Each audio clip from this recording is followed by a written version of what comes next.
Bienvenidos a Elementos de Fisicoquímica Ambiental para la licenciatura en Gestión Ambiental. Hoy comenzamos con la unidad número 1, clase 1, la introducción a la fisicoquímica. En esta clase vamos a ver qué es la materia, los sistemas materiales, propiedades y mediciones, cómo se utiliza el Sistema Internacional de Medida, así como los estados de agregación de la materia.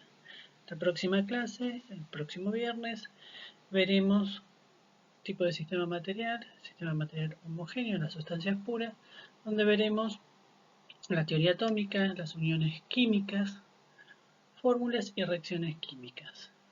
Y para terminar esta unidad, el próximo martes veremos qué son las soluciones y la solubilidad, algunas características de las soluciones, las propiedades coligativas, para poder explicar qué es el equilibrio químico, la definición de pH y redox.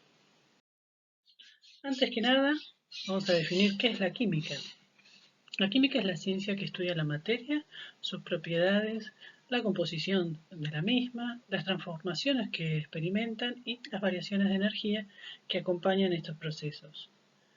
Por otro lado, la física es otra ciencia exacta que también estudia la materia, pero en realidad estudia los fenómenos naturales donde no ocurre cambios de composición de la materia. Entonces ahora definamos qué es materia. Bueno, materia es todo aquello que tiene masa, por lo tanto es ponderable, es extenso, es decir, que ocupa un lugar en el espacio, y es impenetrable. Ese espacio que ocupa no puede ser ocupado al mismo tiempo por otra materia. Está compuesta por masa, definida como la cantidad de sustancia que puede ser acelerada, y energía, que es la capacidad para realizar un trabajo. Dos características propias de la materia es que es indestructible, es decir, no puede crearse ni destruirse, sino que se transforma a otro tipo de energía u otro tipo de materia, y es divisible, es decir, puede ser dividida en pequeñas partículas. En función del tamaño de la materia, podemos clasificarla en macroscópica, cuando el ojo humano puede observarla. Esto corresponde a más o menos tamaños entre menos de 0,2 milímetros a 1 kilómetro. Microscópicas, es decir, que pueden observarse a través del microscopio óptico, ¿sí?, que van entre 0,3 y 2000 micras.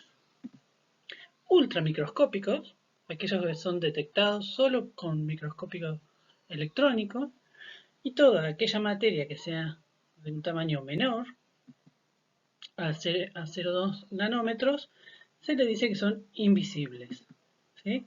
Es el nivel de los átomos y moléculas, que es el campo de la química. Para que tengan una idea, por ejemplo, el coronavirus, de lo que tanto se habla hoy en día, tiene un tamaño aproximadamente de 100 nanómetros, por lo tanto entraría en lo que llamamos ultramicroscópico. En cambio, una bacteria puede observarse fácilmente con microscopio óptico, por lo tanto estamos hablando de materia microscópica. Otra característica de la materia es su estado de agregación o estado físico. Uno es el estado sólido, que se caracteriza por tener sus moléculas unidas de forma bastante fuerte, con uniones covalentes o iónicas. Esto hace que tengan una forma y un volumen definidos y sean rígidos. El único movimiento que ocurre de estas moléculas o átomos es el movimiento de vibración. Por otro lado, tenemos el estado de agregación líquido, donde las moléculas se encuentran unidas, pero con uniones más débiles, que permiten deslizamientos entre las moléculas. Esto hace que los líquidos tengan un volumen definido, pero no una forma definida, sino que tomen la forma del recipiente donde se encuentran. El tercer estado de agregación es el estado gaseoso, donde esas moléculas que lo componen no están unidas, sino que están separadas, moviéndose rápidamente, con lo que no tiene ni volumen ni forma definida, sino que se adapta al recipiente que lo contiene. Y un cuarto estado de agregación, no tan común en general para el conocimiento general o que nos hayan explicado en la secundaria, es lo que llamamos plasma, que es un tipo de gas, pero que se caracteriza por estar ionizado, es decir, que tiene carga sus elementos que lo componen. Es bastante común en la naturaleza, el ejemplo típico es el Sol, donde este gas ionizado o plasma desprende electrones al chocarse esos elementos.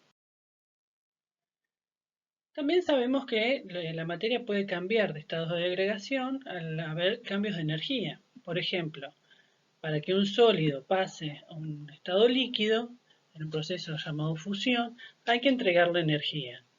El típico ejemplo es el ejemplo del agua, donde tenemos el hielo, que si le aumentamos la temperatura, es decir, le aumentamos la energía térmica, pasa del estado sólido, hielo, a agua. Bueno, ese proceso se llama fusión.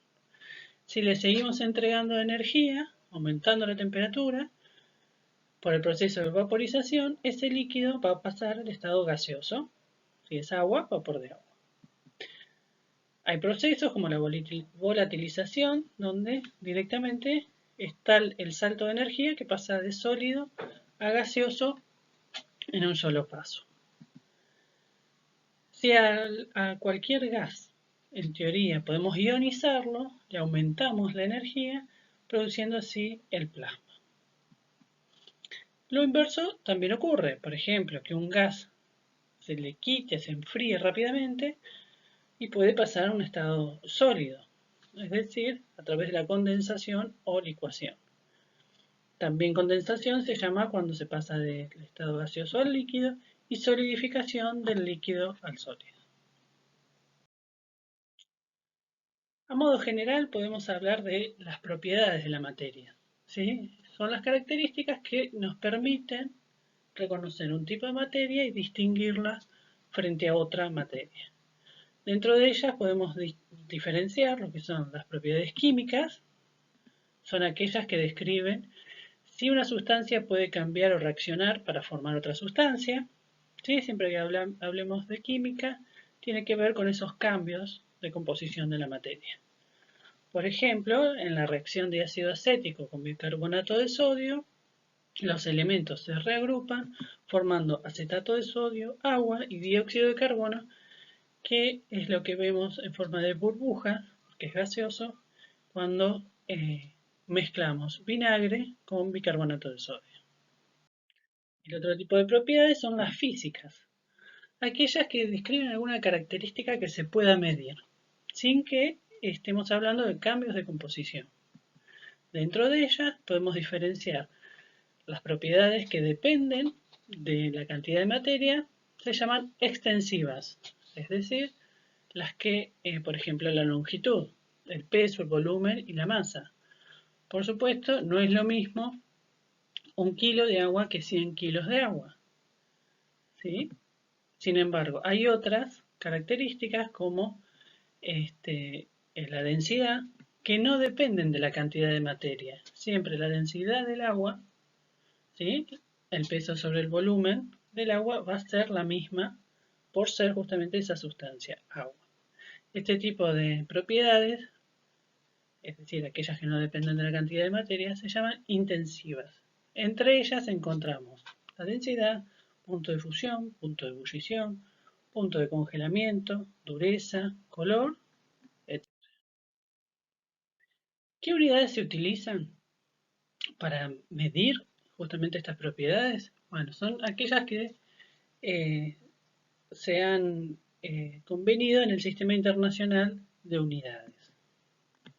¿Sí? Porque, como sabrán, por ejemplo, nosotros utilizamos el metro como unidad de medida de la longitud, pero en otros países utilizan otras unidades como pueden ser los pies, las yardas, las millas. Entonces, los científicos se han puesto de acuerdo para unificar el lenguaje utilizando el Sistema Internacional de Unidades. Así, para la longitud se utiliza como unidad el metro, para la masa el kilogramo, para el tiempo el segundo, para la corriente eléctrica el ampere, la temperatura el Kelvin, ¿sí? No el grado centígrado ni grado Fahrenheit, sino el Kelvin, que lo vamos a ver más adelante, cuáles son las equivalencias, la intensidad luminosa la candela y para la cantidad de sustancias se utiliza el mol. A partir de estas unidades básicas se pueden formar lo que se llaman unidades derivadas, como por ejemplo volumen, que es la longitud en 3 dimensiones. Bueno, la unidad del volumen es el metro cúbico. Y así sucesivamente. Además, algo que uno tiene que saber y que lo utiliza comúnmente es el uso de prefijos para expresar tanto números muy pequeños como muy grandes de la unidad. Así tenemos prefijos como el mili, que es lo mismo que decir 0,001, ¿sí? La milésima parte de la unidad, o el kilo, que es 1000 veces la unidad. Pero en ciencia tenemos otras más pequeñas y más grandes, como el giga, el tera, para las unidades grandes, y el micro o nano o pico para unidades pequeñas. Ahora vamos a hablar de la materia, cómo se agrupa. La materia obviamente está formando todo el universo. Lo que nosotros seleccionamos para el estudio es lo que llamamos sistemas materiales. ¿Sí? El universo está formado por materia, por diferentes componentes que tienen sus relaciones entre sí, y nosotros para estudiar obviamente elegimos una parte de ese universo que es lo que llamamos sistema material. Todo lo demás es el entorno.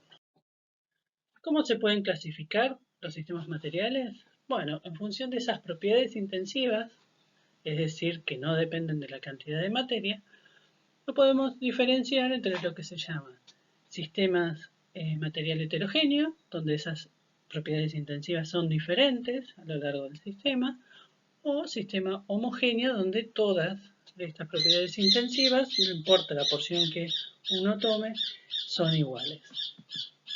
Dentro del sistema homogéneo tenemos aquellos que son de composición variable, es lo que llamamos la mezcla homogénea o soluciones. Y las que no tienen una composición variable, sustancias puras. Si se puede dividir en sustancias más simples, estamos hablando de un compuesto. Si no se puede dividir en sustancias más simples, estamos hablando de elementos. De esto nos vamos a encargar entre esta clase, la que viene y la otra. Vamos viéndolo de a poco. Empezamos por los sistemas materiales heterogéneos. Como dijimos anteriormente, los sistemas materiales heterogéneos son aquellos en los que las propiedades intensivas son diferentes según la porción que se examine.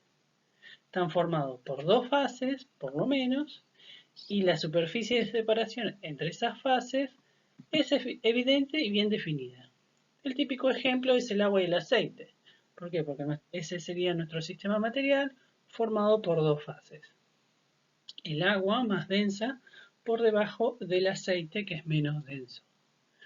Por más que uno lo agite, no llegan a disolverse y siempre van a estar separados. Entre el agua y el aceite se encuentra esa porción que se llama interfase. ¿Cuál es el criterio de heterogeneidad? O sea, ¿hasta qué llamamos homogéneo o heterogéneo? Porque obviamente nosotros, por ejemplo, si tomamos un vaso de leche y la observamos a ojo desnudo, nos parece que es una solución homogénea. Sin embargo, si la miramos a microscopio, vamos a ver que tiene partículas, puede tener gotitas de grasa y demás. Entonces, ¿cuál es el criterio que tomamos para determinar si un sistema es homogéneo o heterogéneo? Bueno, aquello en que el límite de visibilidad es el microscopio óptico. Si nosotros tomamos una muestra, lo pasamos por microscopio óptico, lo vemos con este equipo y vemos diferentes fases, estamos hablando de un sistema heterogéneo. Si no se ven más de una sola fase, hablamos de un sistema homogéneo. Hay distintos tipos de sistemas heterogéneos, según la sustancia dispersante, es decir, la que está en mayor proporción, y la sustancia dispersa. El estado de agregación de ambas sustancias nos van a dar diferentes tipos de sistemas heterogéneos, como se nombran en la tabla. Algunos ejemplos: el humo, ¿sí?, o los aerosoles, es donde la sustancia dispersante es un gas y dispersa tanto un líquido o un sólido. En otro de los dibujos que se ve ahí, la tinta china, la sustancia dispersante es un líquido y lo que dispersa es un sólido formando una suspensión. Y por último, la sustancia dispersante puede ser un sólido y, por ejemplo, si lo que dispersa es un gas, estamos hablando de una espuma sólida como puede ser la piedra pómez, o si la sustancia que dispersa es otro sólido, estamos hablando de un sol sólido, y el ejemplo típico es la roca granito. El otro gran grupo de sistema material es los sistemas materiales homogéneos. Como dijimos anteriormente, estos son aquellos donde las propiedades intensivas son iguales en todas sus partes, no importa qué porción, qué fracción del sistema tomemos. Por lo tanto, están formados por una sola fase. En ellos no hay más de una fase y por lo tanto no hay interfase. Acá algunos ejemplos como la sal disuelta en agua o dos sistemas materiales separados, el aceite por un lado y el agua por el otro. Si los tuviéramos que unir, como dijimos anteriormente, sería un sistema heterogéneo. Y en el tercer dibujo lo que se quiere mostrar es un sistema homogéneo de dos gases como son el oxígeno y el nitrógeno. Dentro de los sistemas materiales homogéneos tenemos las soluciones, que están formados por al menos dos sustancias. El ejemplo típico es la sal disuelta en agua, donde se puede fraccionar. ¿Sí? ¿Por qué? Porque, por ejemplo, si yo tengo sal disuelta en agua, evaporo el agua y luego lo condenso, es decir, hago un proceso de destilación, y por un lado voy a tener la sal que no se evaporó, que queda como un sólido, y el agua que la colecto luego de la destilación. Otro ejemplo es el bronce, que es una aleación de por lo menos tres metales como cobre, zinc y selenio. El otro gran grupo de sistemas homogéneos son las sustancias puras. En este caso no se pueden fraccionar. Tienen propiedades intensivas que las caracterizan en cada estado. Dentro de ellas tenemos las sustancias compuestas, donde se puede descomponer químicamente, ¿sí? En este caso hay que hacer una reacción química, en sustancias simples o elementos. Por ejemplo, el agua. Sabemos que está formado por hidrógeno y oxígeno, que son dos elementos diferentes. Amoníaco, que está formado por nitrógeno e hidrógeno. O el cloruro de sodio, formado por sodio y cloro.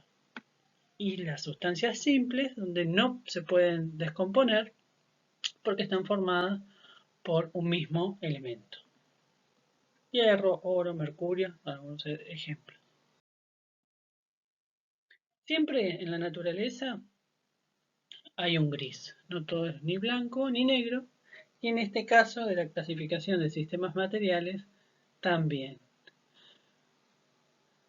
¿Por qué? Porque hay un tipo de sistema material que es el sistema inhomogéneo, donde se observa una sola fase, incluso microscopio óptico, que habíamos dicho que era el criterio, pero hay alguna propiedad que varía en forma gradual a lo largo del sistema. Como ejemplo, siempre describimos la atmósfera, donde en esta gráfica se observa temperatura en el eje X y altitud en el eje Y, y vemos cómo se dibuja la temperatura a lo largo de la atmósfera, a lo alto en realidad. Y vemos cómo Al ir subiendo desde 0 metros o 0 kilómetros hasta más o menos 20 kilómetros, la temperatura desciende progresivamente, luego asciende. Bueno, es decir, va variando. Así como la temperatura, la composición de gases también varía gradualmente en la atmósfera. El otro ejemplo son los océanos o los grandes lagos muy profundos, donde algunas de sus características también varían con la profundidad. En esta gráfica se observa la densidad, la temperatura y la salinidad, cómo van modificándose con la profundidad del sistema. Sin embargo, si nosotros lo viéramos con un microscopio óptico, no podríamos ver una fase y una interfase bien marcada. ¿Cómo se separan las mezclas, tanto homogéneas como heterogéneas? Bueno, por distintos mecanismos. Según sea una mezcla heterogénea, usamos métodos mecánicos. Si lo que se quiere separar son dos o más sólidos, se procede a lo que se llama tamización. Esta separación se da por diferencia de tamaño. Si se quiere separar un sistema heterogéneo formado por sólidos y líquidos o sólidos y gases, procedemos a la filtración.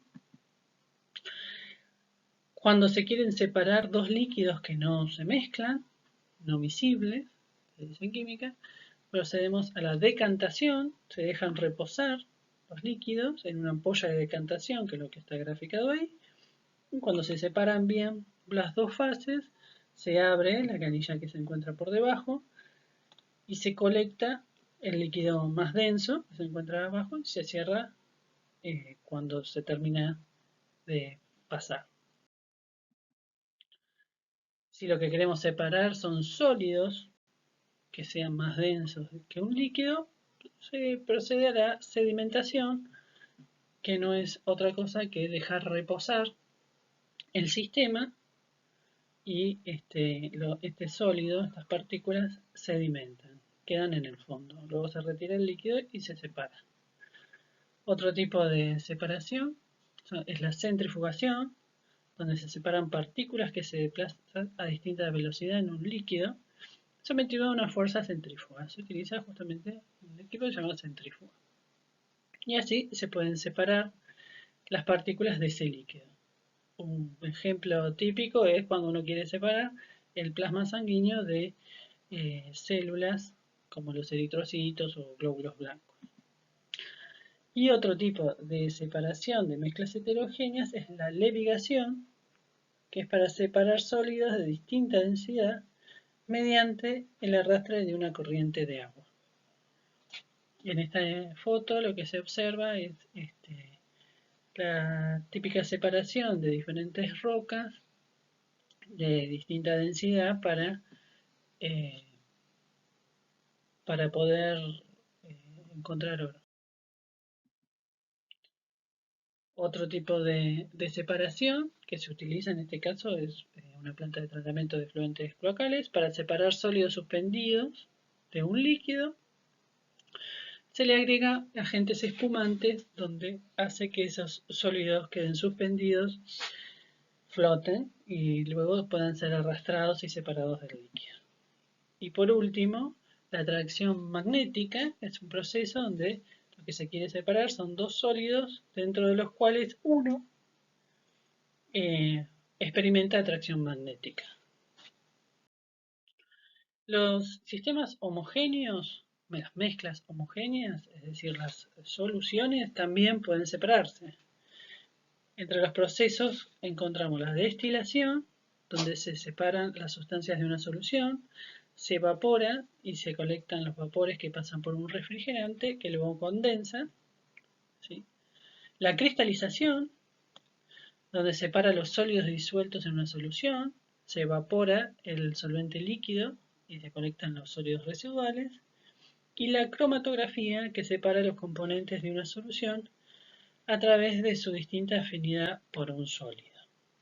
En esta gráfica se observa como, por ejemplo, en un papel se coloca una solución de tinta, que está formado por diferentes componentes, al colocarlos en un líquido, por capilaridad, esa mancha se va a ir separando y según la afinidad que tengan a ese papel, se van a ir separando los componentes de ese líquido. Más adelante, cuando veamos contaminantes orgánicos, por ejemplo, vamos a hablar un poco más sobre cromatografía, que es una técnica que se utiliza no solo para separar, sino para cuantificar diferentes contaminantes. Así llegamos a la última filmina, donde resumimos qué es lo que vimos hoy. Hablamos de qué es la materia, está formada por masa y energía, las características o propiedades más importantes es que es ponderable, indestructible, extensa, impenetrable y divisible. Se encuentra en diferentes estados de agregación. Según se puede hablar de propiedades químicas cuando queremos saber si tiene la capacidad de reaccionar o no con otro tipo de materia, y propiedades físicas, que son aquellas donde la composición no cambia. ¿Sí? Dentro de las propiedades físicas nombramos a las extensivas, es decir, aquellas que dependen de la cantidad de materia, y las intensivas, que no dependen de la cantidad de materia. En función de estas características, a los sistemas materiales los clasificamos en mezclas heterogéneas, cuando no son iguales en todo el sistema, y vimos los métodos de separación de estas mezclas heterogéneas, dentro de los que vimos varios, unos ejemplos de filtración, tamización. Si todas las propiedades intensivas son iguales a lo largo del sistema, estamos hablando de un sistema material homogéneo. El intermedio es los sistemas materiales inhomogéneos, donde una variable cambia gradualmente a lo largo del sistema. Dentro de los homogéneos, si la composición es variable, hablamos de soluciones o mezclas homogéneas.